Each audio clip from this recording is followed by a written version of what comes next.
Salut les randonneurs du dimanche et autres aventuriers en tongs. Aujourd'hui, on va parler d'une charmante plante qui pourrait vous faire regretter d'avoir quitté votre canapé, la berce du Caucase. Attachez vos lacets, ça va brûler.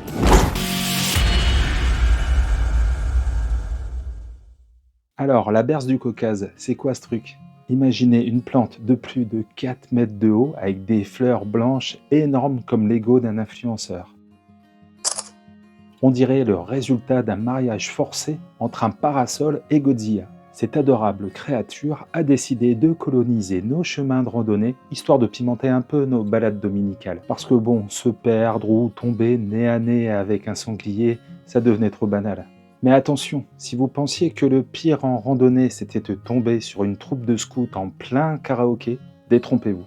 La berce du Caucase, c'est comme une belle-mère rancunière. Vous la frôlez, elle vous fait payer. Sa sève contient des substances phytotoxiques qui, au contact du soleil, vous transforment automatiquement en un homard trop cuit. La berce du Caucase, de son doux nom Heracluum mantegasianum, est originaire, comme son nom l'indique, du Caucase. Cette plante impressionnante a été découverte dans son milieu naturel en 1880 dans la vallée de la Clytch. Très vite, elle a été introduite comme plante ornementale dans les jardins britanniques. En France, comme dans de nombreux pays européens, la berce du Caucase a été introduite au milieu du XIXe siècle, principalement pour ses qualités esthétiques. Sa taille impressionnante et ses grandes ombelles blanches en faisant un choix d'exception pour les jardins d'ornement. Malheureusement, cette belle géante s'est révélée être une espèce invasive redoutable. Échappée des jardins, elle a commencé à coloniser divers milieux naturels, et notamment les bords de route, les berges des rivières, les lisières forestières. Sa capacité à produire un grand nombre de graines et sa croissance rapide lui ont permis de s'installer fermement dans de nombreuses régions. Aujourd'hui, elle est considérée comme une espèce invasive préoccupante par l'Union européenne, mais également en Amérique du Nord. Alors pourquoi nous, randonneurs, sommes-nous concernés? Eh bien, parce qu'il va falloir être très vigilant vis-à-vis de cette plante. Et ce, pour plusieurs raisons.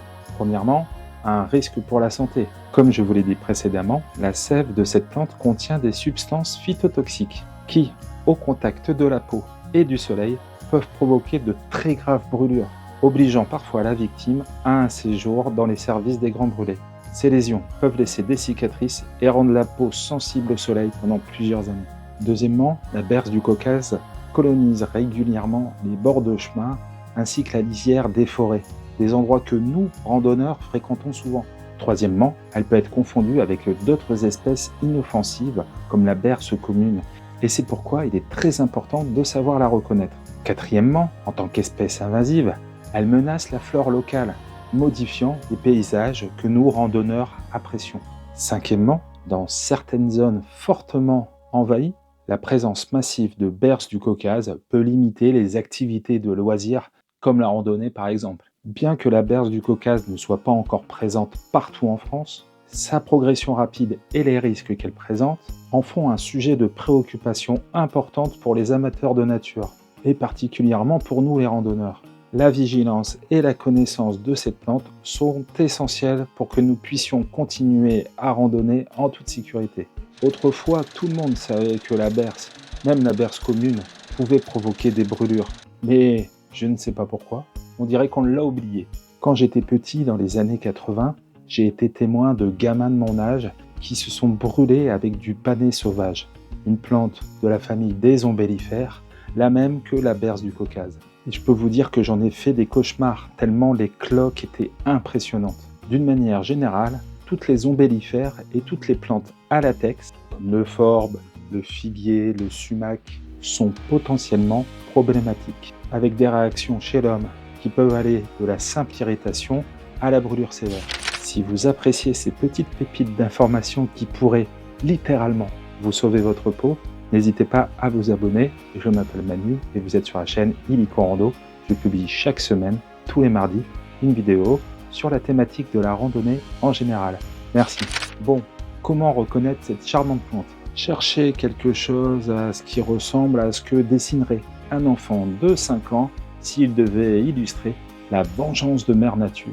Grandes feuilles découpées, tige épaisse avec des taches rouges. Bref, c'est pas très commun et ça va nous faciliter la tâche pour comparer. la berce du Caucase avec la berce commune. Premièrement, la pilosité. La berce du Caucase n'a pas de poils sur le dessus ni le dessous de la feuille. Il se trouve uniquement sur la nervure, le rachis, le pétiole et la tige. La berce commune, elle, est poilue partout. Le pétiole. La berce commune présente une rigole beaucoup plus prononcée au niveau du pétiole. Celle de la berce du Caucase disparaît rapidement, laissant une surface lisse. Les taches. La berce du Caucase arbore des taches bordeaux sur le pétiole et la tige, ce qui est très rare chez la berce commune.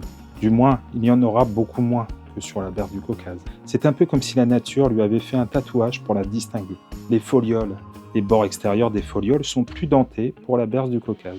La taille. La berce du Caucase est la plus grande perche de la famille, atteignant jusqu'à 3,50 m. La berce commune, plus modeste, culmine à 2 m, 2,50 m. L'inflorescence.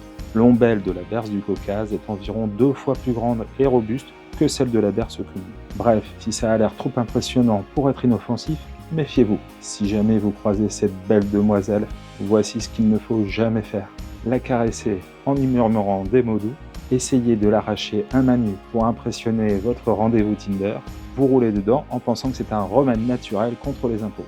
Non, ce qu'il faut faire, c'est simplement l'éviter comme la peste, ou comme la conversation politique au réveillon de Noël, au choix. Parfois, dans certaines vallées totalement envahies, vous n'aurez pas le choix. Il faudra bien vous protéger.